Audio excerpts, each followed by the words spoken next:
Close your eyes for a moment and imagine with me. You are alone on a lost island in the middle of the South Pacific. The year is 1942 and the world is on fire.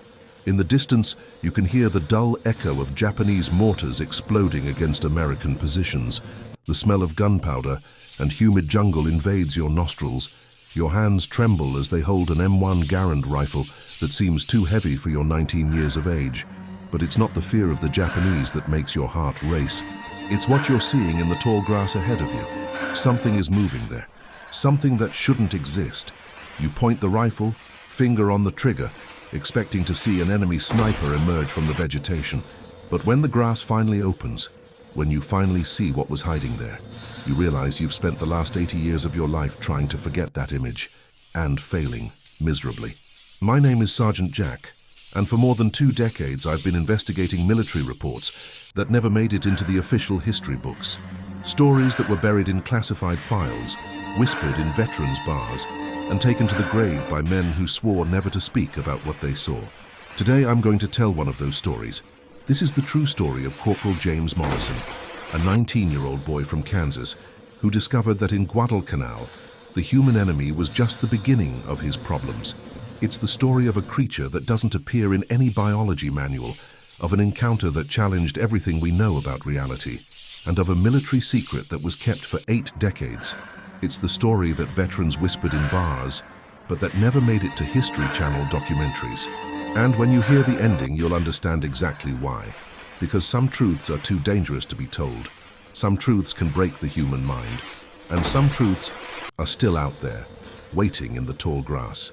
James Jimmy Morrison was born on March 15, 1923, in the small town of Dodge City, Kansas, the only son of Robert Morrison, a wheat farmer who had fought in World War I, and Mary Morrison, an elementary school teacher who dreamed of seeing her son in college.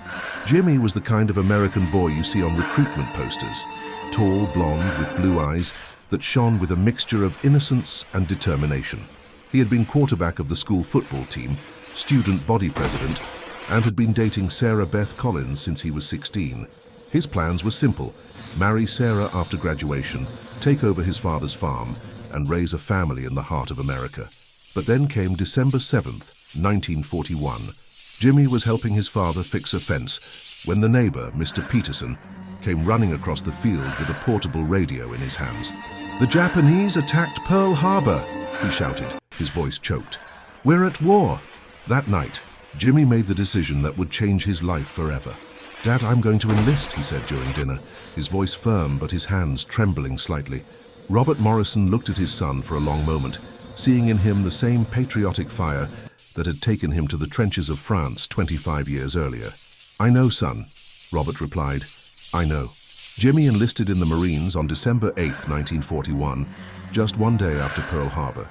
He was sent to Parris Island Recruit Training Camp in South Carolina, where he spent the next 3 months being transformed from a farm boy into a war machine. Drill instructor Sergeant Murphy was a World War I veteran who had no patience for sentimentality. "You're not boys anymore," he would shout as recruits did push-ups in the mud. "You're Marines, and Marines don't die. Marines make the enemy die." Jimmy absorbed every word, every lesson, every survival technique. He learned to shoot accurately at 500 meters, to survive in the jungle with just a knife and a canteen, to kill silently with his bare hands. But more importantly, he learned to trust the men beside him, his brothers in arms. Rodriguez, the Puerto Rican kid from the Bronx who made jokes even under enemy fire. Chen, the son of Chinese immigrants who spoke 4 languages and dreamed of being a diplomat. Williams, the 35-year-old veteran sergeant who had served in China before the war and knew the Japanese enemy better than any manual. These were the men who would be with Jimmy when he first set foot on enemy soil. These were the men who would die beside him. In July 1942, Jimmy and his unit boarded the USS Macaulay in San Diego, bound for the South Pacific. The journey lasted 3 weeks, and during that time, Jimmy wrote 17 letters to Sarah Beth, all beginning with "My darling" and ending with "Yours forever." He didn't know that only 2 of those letters would reach their destination. Aboard the ship, the Marines received briefings about their mission, Operation Watchtower. The objective was simple in theory: take the Japanese airfield on Guadalcanal Island in the Solomon Islands, and establish an American air base in the heart of enemy territory. In practice, it would be one of the most brutal hells of World War II. Colonel Hunt, the battalion commander, gathered the men on deck the night before landing. "Gentlemen," he said, his voice cutting through the salty Pacific wind, "tomorrow you will set foot on soil that no American has ever stepped on. You will face an enemy that prefers to die rather than surrender, and you will discover what you're really made of." Jimmy felt a chill run down his spine. It wasn't fear of combat. It was something deeper, a primitive feeling that he was heading to a place where the normal rules of reality didn't apply. He didn't know how right he was. August 7th, 1942, 06:00. Jimmy stepped onto the black volcanic sand of Guadalcanal for the first time, with 40 kilograms of equipment on his back and his heart beating like a war drum. The beach was surprisingly quiet. There was no Japanese resistance, no shots, just the sound of waves breaking on the sand and the distant buzz of tropical insects. "This is strange," Rodriguez murmured, adjusting his helmet. "Where are the Japanese?" Williams, the veteran sergeant, frowned as he observed the jungle line. "They're there," he said, "waiting. The Japanese don't waste ammunition on beaches. They wait for you to enter the jungle." And what a jungle it was. Jimmy had never seen anything like it.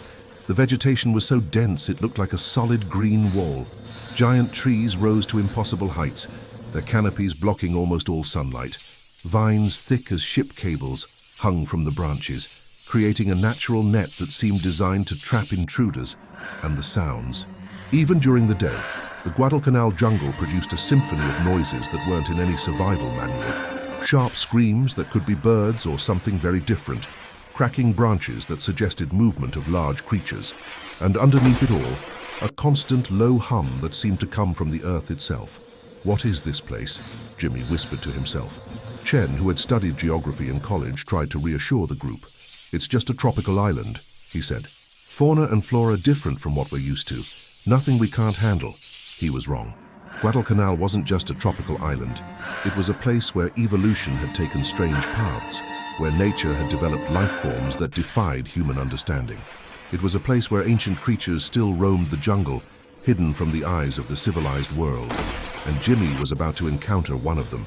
During the first 2 weeks, the mission seemed to be going according to plan. The Marines took the Japanese airfield with minimal resistance, renaming it Henderson Field. They established a defensive perimeter and began building fortifications. But at night, strange things began to happen. Sentries reported movements in the jungle that didn't follow human patterns. Footprints were found in the morning that didn't correspond to any known animal. And some Marines swore they had seen eyes glowing in the darkness, eyes that were too high off the ground to be from any normal predator. The officers attributed everything to combat stress and overactive imagination. "It's the jungle," Captain Brooks would say during morning briefings. "It messes with men's minds. Stay focused on the mission and ignore the rumors." But Jimmy couldn't ignore it. He had grown up on a farm, knew the sounds of nature better than most men. And the sounds coming from the Guadalcanal jungle at night weren't natural. There was intelligence behind them, a pattern that suggested communication between creatures that knew they were being watched. And then came September 15th, the day that would change everything. September 15th, 1942, 05:30. Jimmy woke to the sound of tropical rain beating on his tent canvas. It was heavy, constant rain that turned the ground to mud and reduced visibility to a few meters. The kind of rain the Japanese loved to use as cover for surprise attacks. Morrison, Rodriguez, Chen, Williams. Lieutenant Parker was standing at the tent entrance with water dripping from his helmet. "You have a mission. Briefing in 10 minutes. Jimmy felt his stomach contract. Missions on rainy days were always the worst. The mud made movement difficult, reduced visibility favored ambushes, and the noise of the rain masked the sounds of the enemy approaching. But orders were orders. In the command tent, Lieutenant Parker spread a wet map over the improvised table. "Intelligence reports Japanese movement here," he said, pointing to an area south of the American perimeter. "Sector 7G, approximately 3 kilometers from our position. You'll conduct reconnaissance, map enemy positions, and report back by 18 Williams studied the map with experienced eyes. "That area is dense, sir," he said. "If we encounter resistance, it might be difficult to get out of there." "That's why you're Marines," Parker replied. "Get in, see what there is to see, and get out. Simple as that." Jimmy looked at the map and felt that strange sensation again. Sector 7G was marked with symbols indicating dense vegetation and irregular terrain. But there was something more. A handwritten note in the margin that said, "Unconfirmed reports of anomalous activity." "Sir," Jimmy asked, "what does anomalous activity mean?"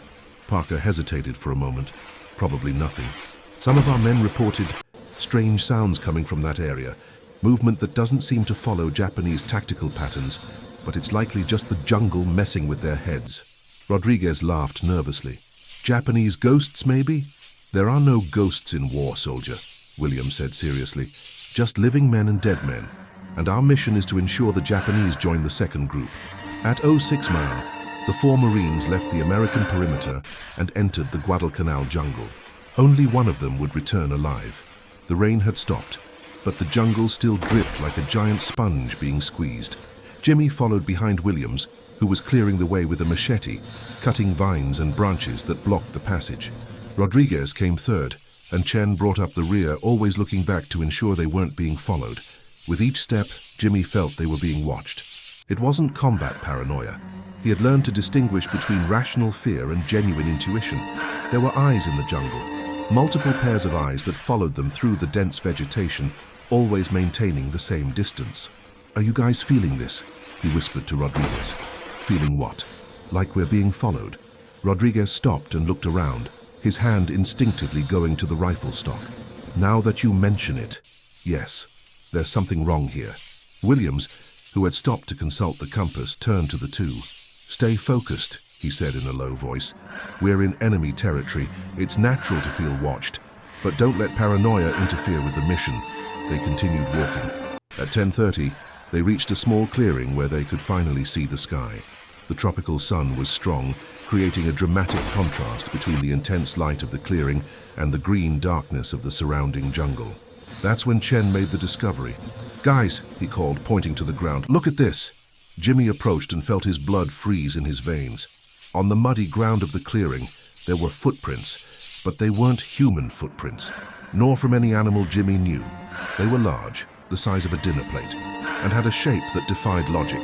They seemed to have been made by something with multiple fingers, or perhaps tentacles that spread in irregular patterns. And there were many of them. "What the hell is this?" Rodriguez murmured, kneeling to examine the marks more closely. Williams frowned. "Never seen anything like it. Not in China, not anywhere." Chen, who had studied biology before enlisting, shook his head slowly. "This doesn't correspond to any known species. The movement pattern, the size, the shape, it's like it's from another world." Jimmy felt a chill run down his spine. "Maybe they're Japanese footprints distorted by the rain," he suggested, trying to find a rational explanation. "No," Williams said, his voice loaded with certainty. "I know Japanese footprints. This is something else." They spent another 15 minutes examining the clearing, finding more evidence of anomalous activity. Branches broken at impossible heights, scratch marks on tree trunks that suggested claws the size of knives, and a strange smell in the air, sweet and putrid at the same time, like rotting fruit mixed with something chemical. "Let's continue," Williams finally decided, "but keep your eyes open. There's something in this jungle that shouldn't be here." They didn't know how right he was. 12:45. They had walked another 2 kilometers when Williams raised his hand, signaling them to stop. Through the dense vegetation, they could see a temporary Japanese installation, some canvas tents, a radio antenna, and at least a dozen enemy soldiers. "Bingo," Williams whispered. "We found what we were looking for." Jimmy took out his binoculars and began counting enemy positions. 2 Type 96 machine guns, a light mortar, and soldiers armed with Arisaka rifles. It was exactly the kind of intelligence they needed to take back to command. That's when everything went wrong. The first Japanese mortar exploded just 50 meters from their position, sending dirt and tree fragments flying in all directions. Jimmy threw himself to the ground, his heart racing as he tried to understand how they had been discovered. "Ambush!" Williams shouted. "Disperse!" The second mortar fell even closer, and Jimmy could hear the whistle of rifle bullets cutting through the air above his head. The Japanese had prepared a perfect trap, using their own installation as bait. Rodriguez was the first to be hit. Jimmy saw his friend get up to run and immediately be brought down by a machine gun burst.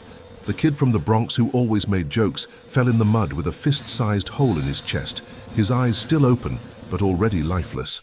"Rodriguez!" Jimmy screamed, but Williams pulled him down. "He's gone. We have to get out of here." Chen was trying to return fire with his rifle, but there were too many Japanese and too little cover. "This way!" Williams pointed to a trail that led deeper into the jungle. "We'll split up and meet at the extraction point." It was the last time Jimmy saw Williams or Chen alive.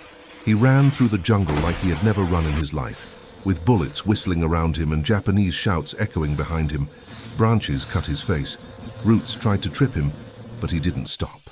He couldn't stop, because stopping meant dying. After 20 minutes of running, Jimmy finally stopped behind a fallen log to catch his breath. His lungs burned, his heart beat like a hammer, and he could feel blood trickling from several cuts on his face and hands. But he was alive. He checked his equipment: half a magazine of ammunition for the M1 Garand, a half-full canteen, a compass, and a combat knife. It wasn't much to survive in the Guadalcanal jungle, but it would have to be enough. Jimmy looked around, trying to orient himself. The jungle seemed different now. Darker, denser, more hostile. The normal sounds of tropical fauna had stopped completely, leaving only an oppressive silence that made his ears ring. And then he heard it. A sound that shouldn't exist.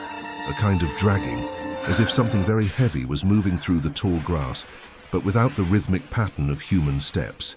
Jimmy tightened his grip on the rifle and tried to locate the source of the sound. North.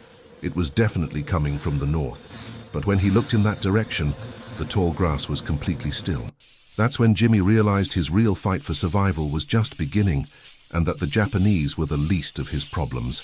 13:15. Jimmy remained motionless behind the fallen log for more than an hour, watching and listening. The dragging sound had stopped, but he knew something was still there. He could feel invisible eyes studying his every movement, calculating, waiting.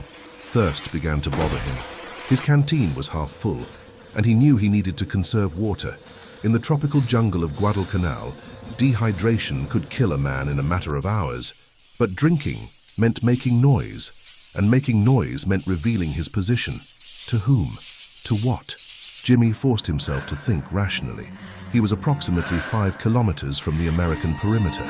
If he could move during the night, avoiding Japanese patrols, he could be back to friendly lines before dawn.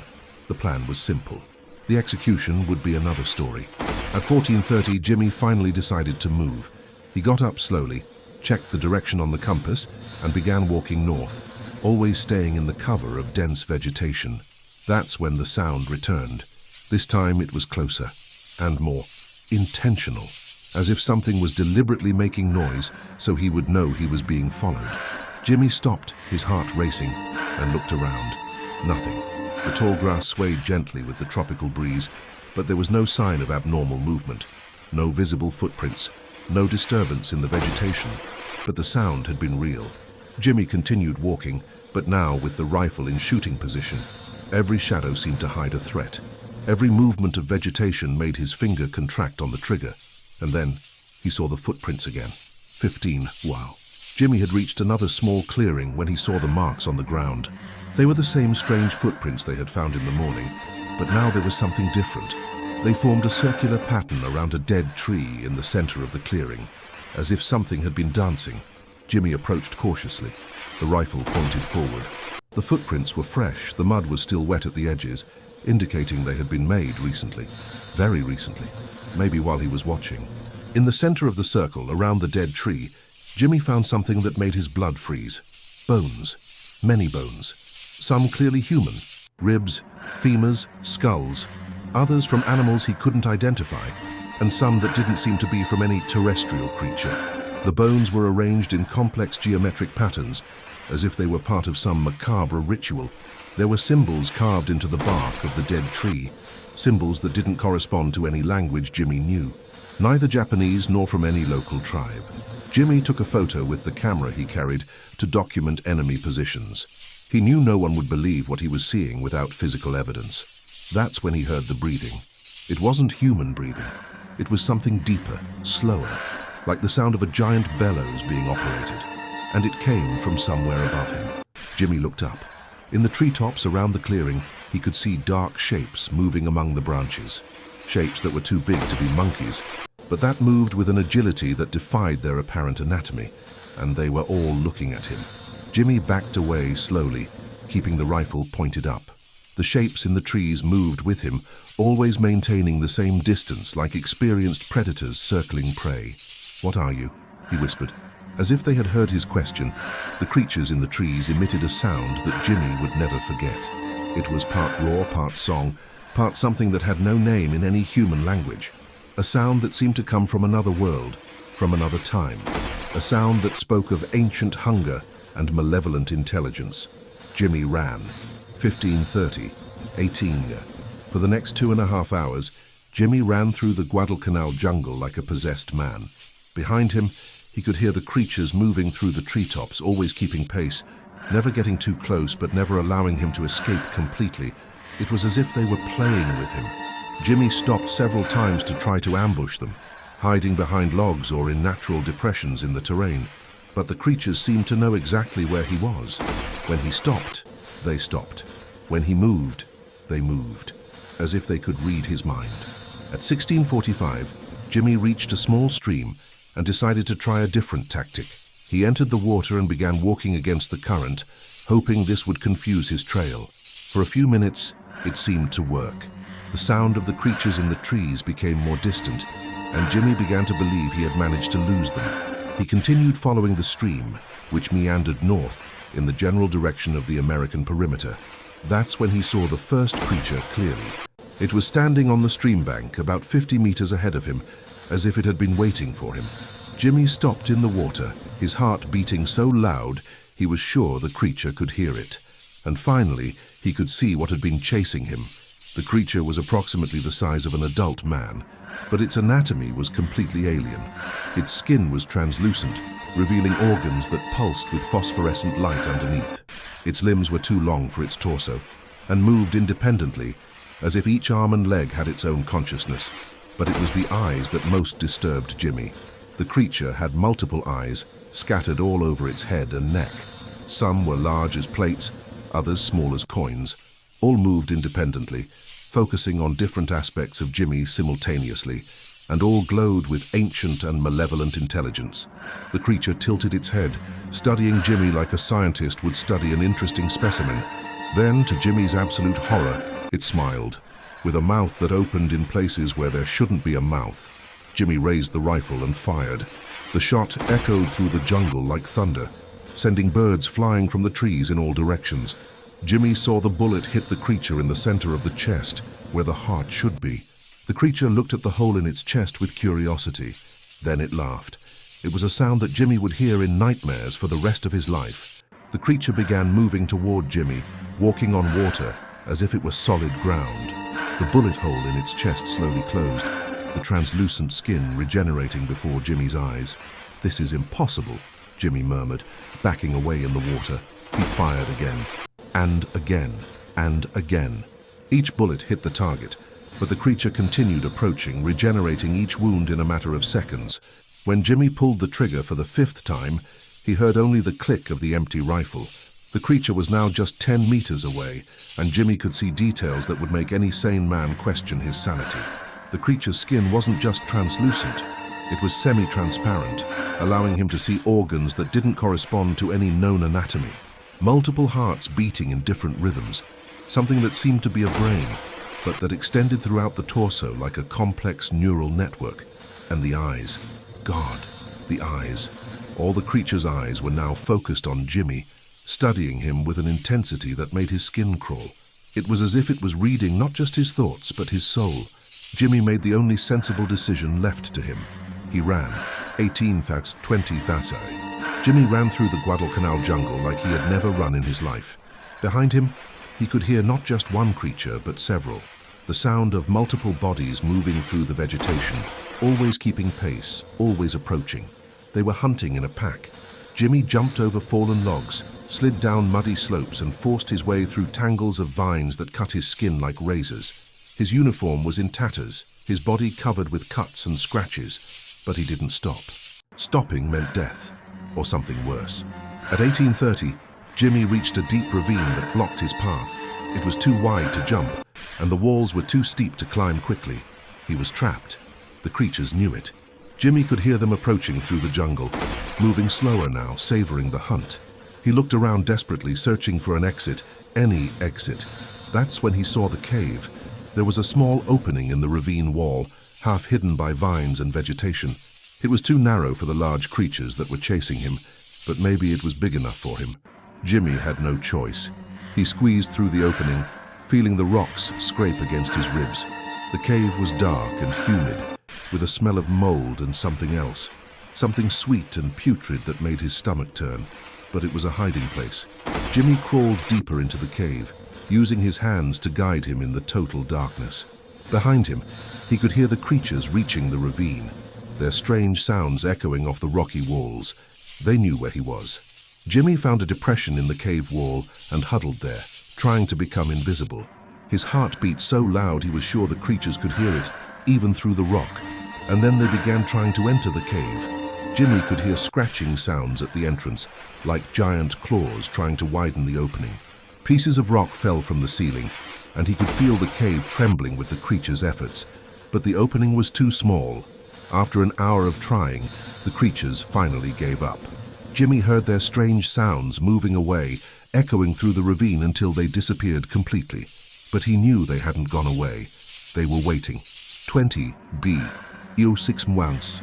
Jimmy spent the longest night of his life huddled in the dark cave. He didn't dare light a match or make any noise that might reveal his exact location. He just remained motionless, listening, waiting, and thinking. What were those creatures? Where did they come from? Why were they in Guadalcanal?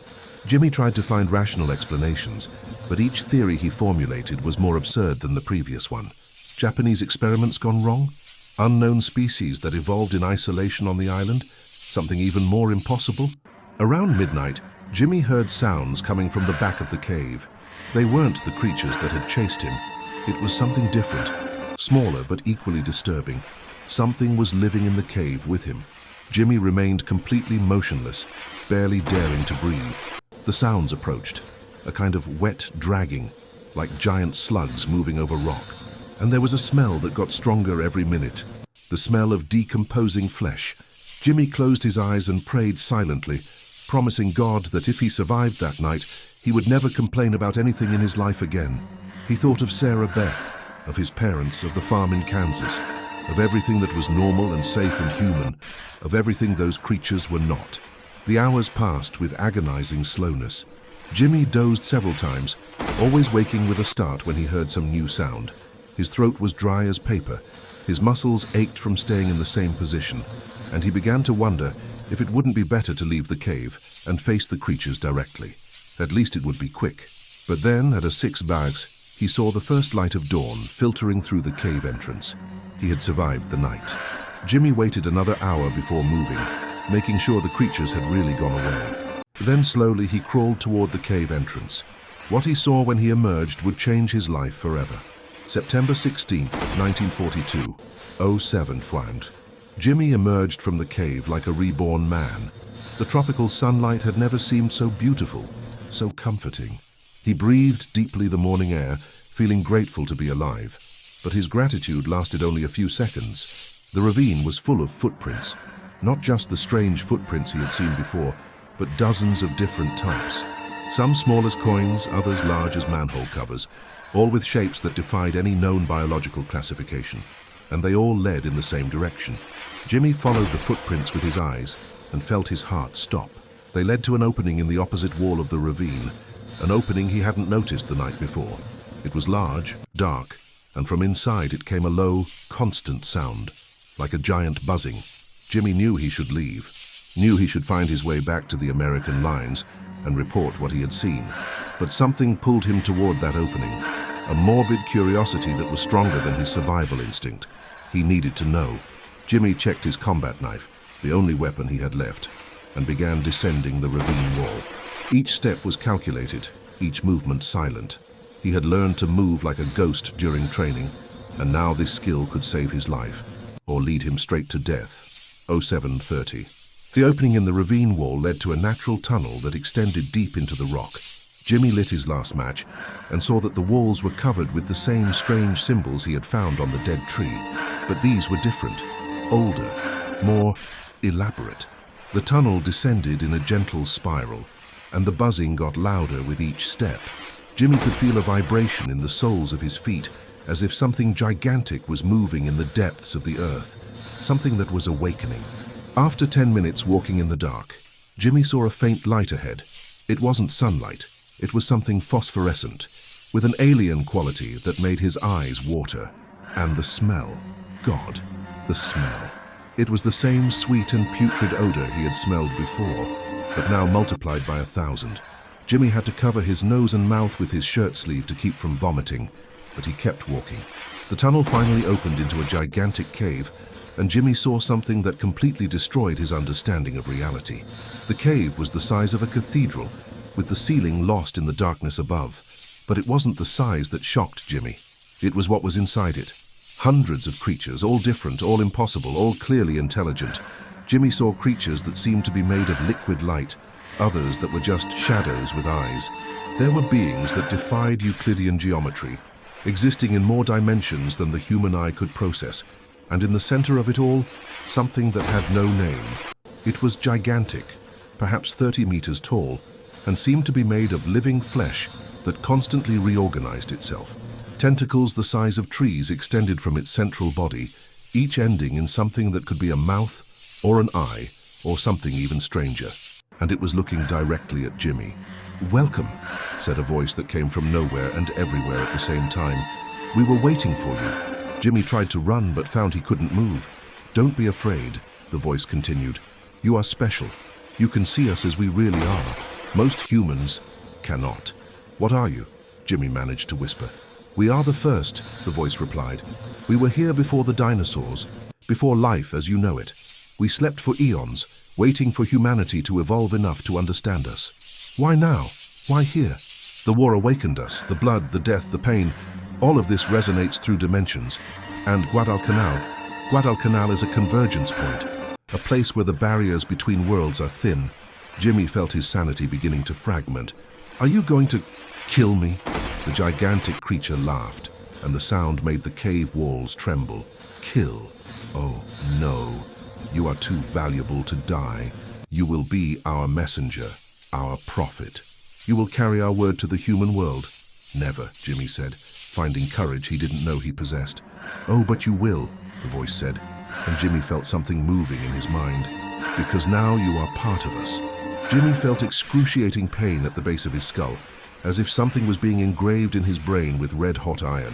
He screamed, but the sound that came from his throat wasn't human. It was the same sound the creatures made. "Now you can always hear us," the voice said. "Wherever you go, whatever you do, you will know we are here, waiting, growing, preparing for the day when humanity will be ready to accept us." Jimmy fell to his knees, holding his head. "And if they don't accept, then they will be replaced." The cave began spinning around Jimmy, the creatures moving in hypnotic patterns that made his eyes water. He could feel his mind being rewritten, his memories being altered, his own humanity being questioned. "Go now," the voice commanded. "Return to your kind. Live your life. But always remember, you belong to us." Jimmy stood up staggering, no longer certain of who or what he was. The creatures moved away, creating a path to the cave exit, but when he looked back, they had disappeared. The cave was empty, as if there had never been anything there, except for the marks in his mind. 8:45. Jimmy ran through the tunnel like a possessed man, desperate to escape the underground darkness. But even when he emerged into sunlight, he knew he would never really escape. They were with him now, forever. He climbed the ravine wall and began running north, guided by an instinct that was no longer completely his. The jungle seemed different now, more alive, more conscious, as if every tree, every leaf, every insect was part of a larger network, a network that included him. At 11:30, Jimmy finally saw the American lines through the vegetation, sentries in fortified positions, the American flag fluttering in the tropical wind, the comforting sound of human voices speaking English. He had never been so good to hear his own language. "Halt, identify yourself." Jimmy raised his hands, staggering toward the perimeter. "Corporal Morrison, 1st Marine Division. I'm returning from reconnaissance mission." The sentries lowered their weapons, but Jimmy could see the distrust in their eyes. He knew how he must look, uniform in tatters, covered in mud and blood. wild eyes of a man who had seen too much.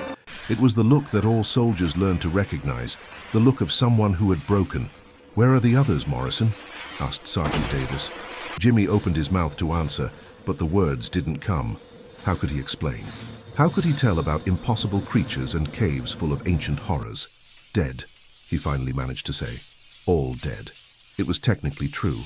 Rodriguez, Chen, Williams, all had died. The fact that Jimmy had encountered something much worse than Japanese soldiers was a detail he knew no one would believe, or shouldn't believe.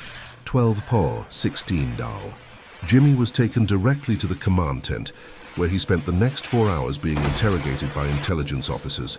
They wanted to know everything: enemy positions, troop numbers, armaments, supply routes. Jimmy told what he could. He described the Japanese installation they had found, provided approximate coordinates, and reported the details of the ambush that killed his companions. But when it came to the part about the creatures, he hesitated. "And after the ambush, Morrison?" asked Major Thompson. "I hid in the jungle, waited for nightfall, came back here. That's almost 24 hours, soldier. What did you do during all that time?" Jimmy could feel the mark in his mind pulsing, like a second heart beating in his skull. The creatures were there, whispering, reminding him that he belonged to them now. "Tried not to die, sir." The officers exchanged glances. It was a reasonable answer for a traumatized soldier. They had seen this before.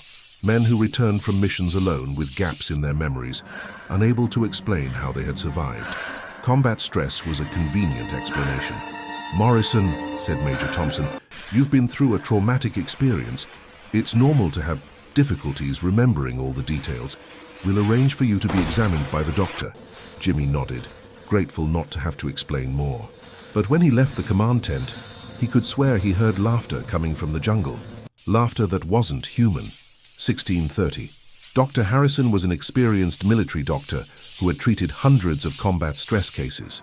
He examined Jimmy with professional efficiency, checking reflexes, pupils, and vital signs.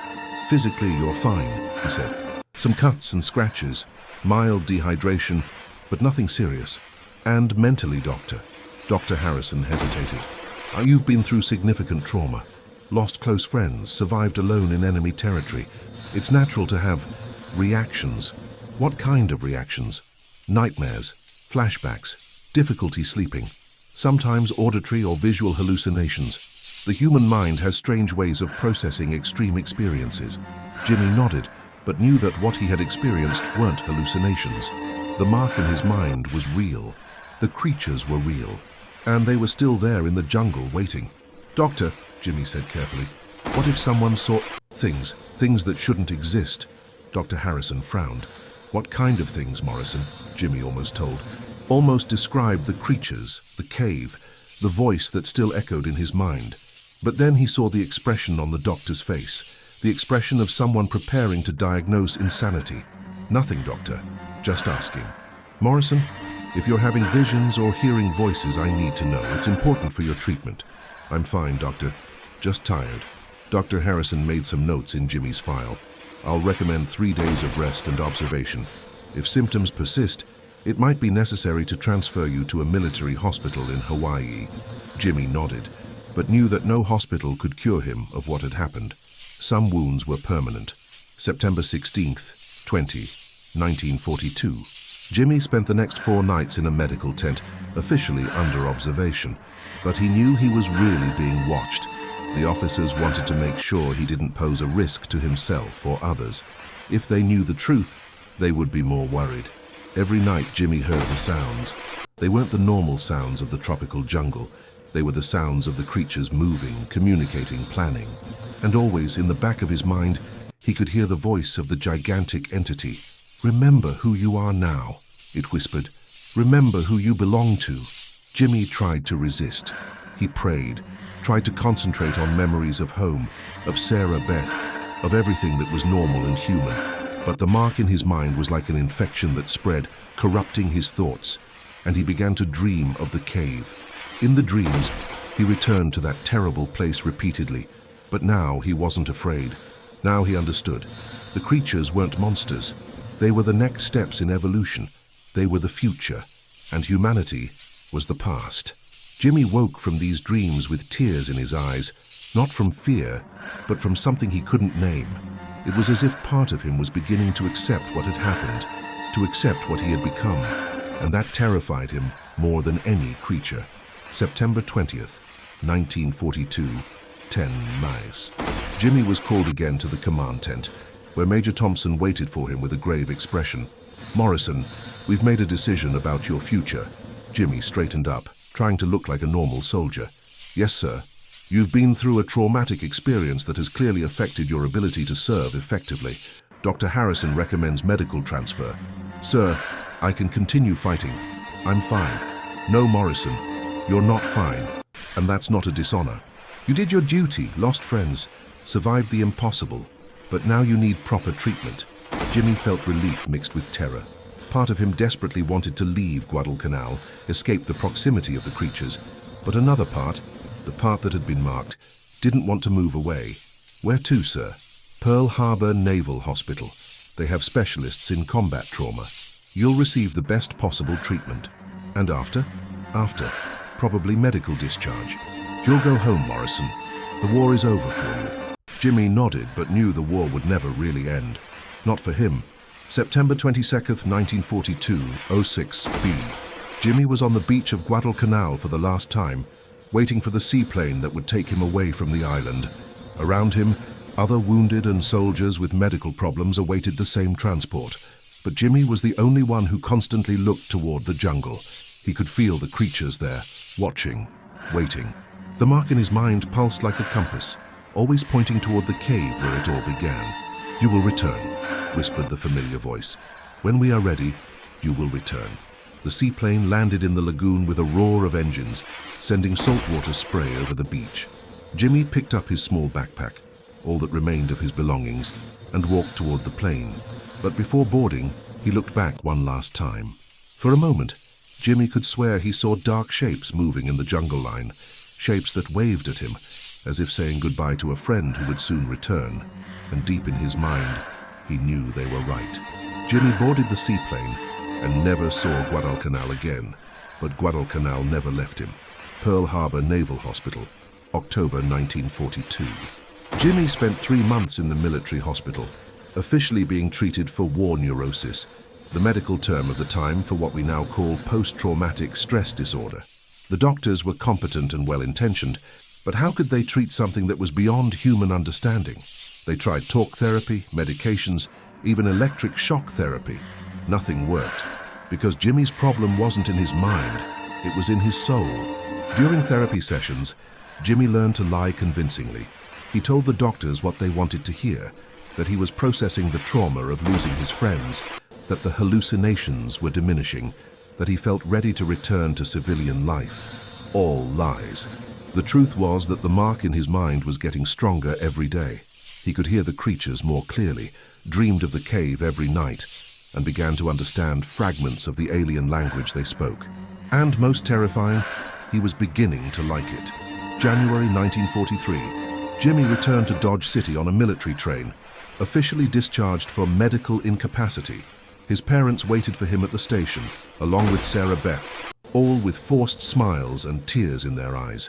They knew the boy who had left wasn't the same man who returned. "Welcome home, son," said Robert Morrison, hugging Jimmy tightly. But Jimmy could feel the hesitation in the embrace, the way his father avoided looking directly into his eyes. They knew something was wrong. Sarah Beth tried to maintain normalcy. She talked about the wedding plans they had made before the war, about the house they could build on the family property, about the children they would have. But Jimmy could barely concentrate on her words. His mind was always turned to the jungle, to the cave, to the creatures that awaited him. Kansas seemed too small, too limited, too human. He no longer belonged to that place. 1943, 1945. Jimmy tried desperately to resume his previous life. He married Sarah Beth in a small ceremony at the local church. He took over the farm when his father suffered a heart attack in 1944. He tried to be the husband and son everyone expected him to be, but it was like wearing clothes that no longer fit. At night, Jimmy walked through the wheat fields, looking at the stars and hearing voices that no one else could hear.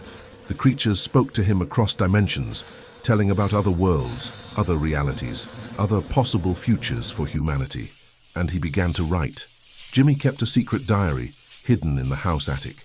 In it, he drew the creatures he had seen, mapped the cave from memory, and transcribed the messages he received in dreams, pages and pages of forbidden knowledge. Sarah Beth knew something was wrong.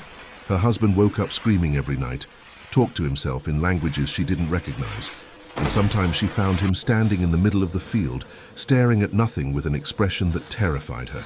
"Jimmy," she said one night, "you need help. We can look for a doctor, a psychiatrist." "No," Jimmy replied, his voice strangely calm. "There's nothing they can do. This is bigger than any human medicine." It was the first time Sarah Beth was afraid of her own husband. 1946-1960.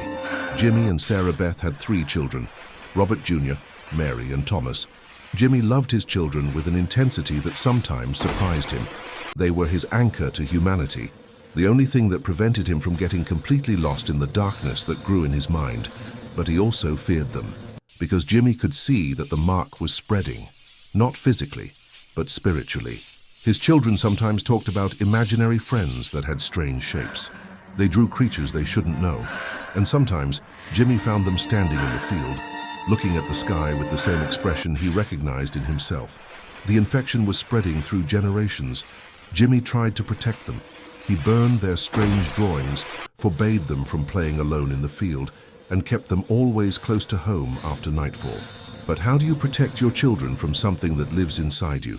In 1960, when Thomas, the youngest son, was 14 years old, he came to Jimmy with a question that froze his father's blood. "Dad, do you hear the voices too?" Jimmy looked into his son's eyes and saw the same terrible knowledge he had carried for 18 years. The mark had passed to the next generation, and there was nothing he could do to stop it. 1961, 1990. Jimmy tried to tell his story several times over the years. He sought out journalists, writers, even other Guadalcanal veterans. But whenever he began to talk about the creatures, something stopped him. It wasn't fear. It was something deeper. It was as if the creatures themselves were controlling when and how his story could be told.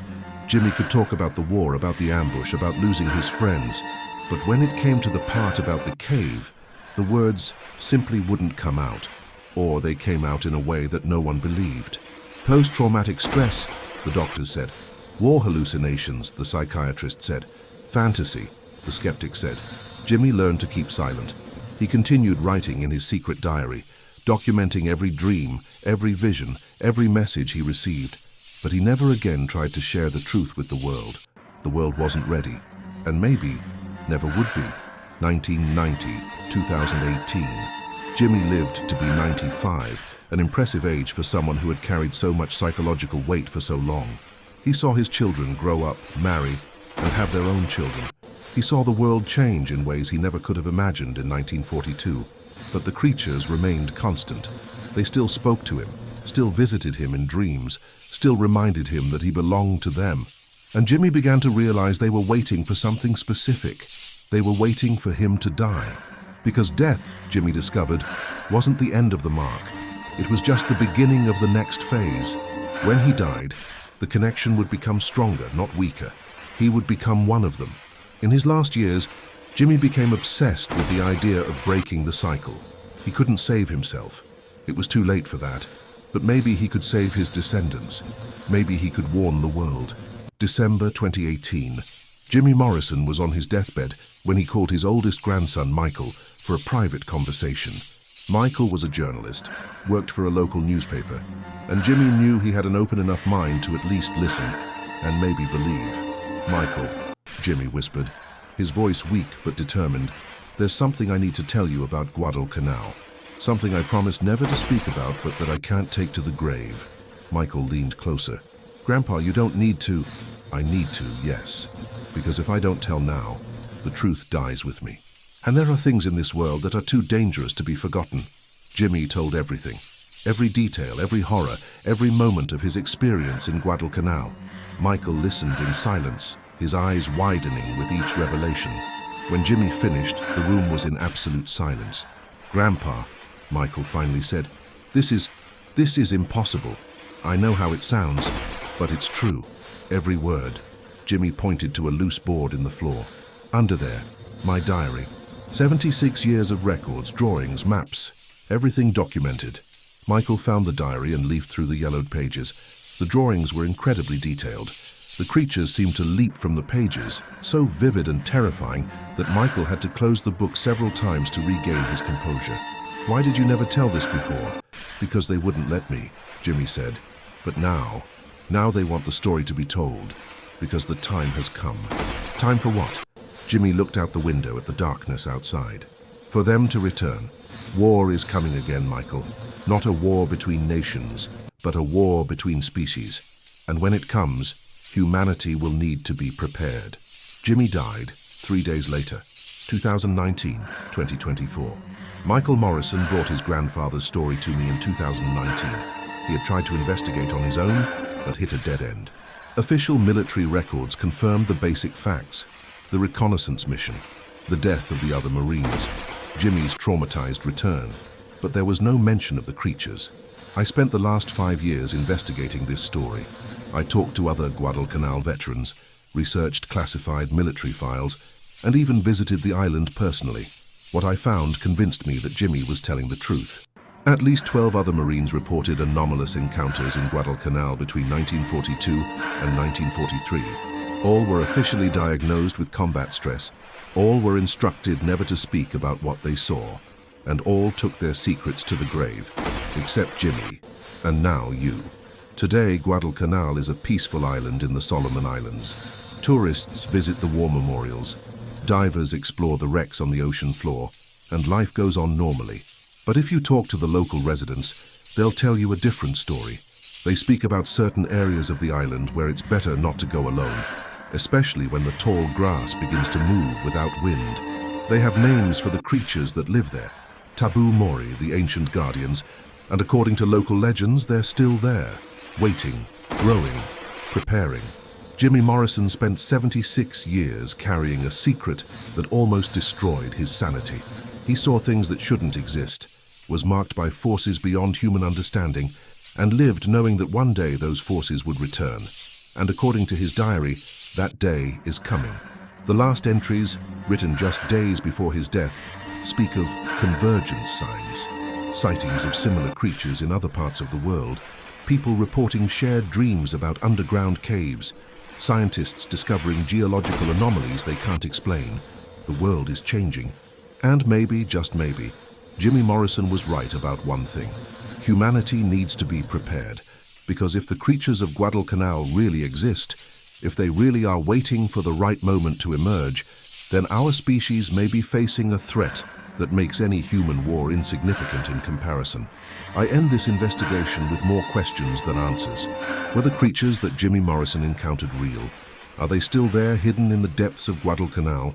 And if they are, what does this mean for the future of humanity? I can't answer these questions with certainty, but I can say this. Jimmy Morrison was an honest man who carried a terrible burden for almost 8 decades. He had nothing to gain by telling this story, and everything to lose. Why would a man lie on his deathbed? And why would he spend 76 years meticulously documenting a fantasy? The answer, I believe, is that he wasn't lying. Jimmy Morrison saw something in Guadalcanal that fundamentally changed his understanding of reality, something that marked him forever, that infected his family through generations, and that may represent an existential threat to our species. And now, this story belongs to you. Michael Morrison gave me his grandfather's diary with one condition, that I share the story with the world. People need to know, he said. Even if they don't believe, they need to know. I agreed, because if Jimmy Morrison was right, if the creatures of Guadalcanal are real and are preparing to return, then ignorance is not an option. Humanity needs to be prepared, or at least some of us need to be. This was the true story of Corporal James Morrison and his encounter with the impossible in Guadalcanal. A story that was kept secret for 8 decades, whispered only in nightmares, and recorded only in the yellowed pages of a hidden diary. A story that may be our only warning, because sometimes the truth is stranger than any fiction, and sometimes it's more terrifying.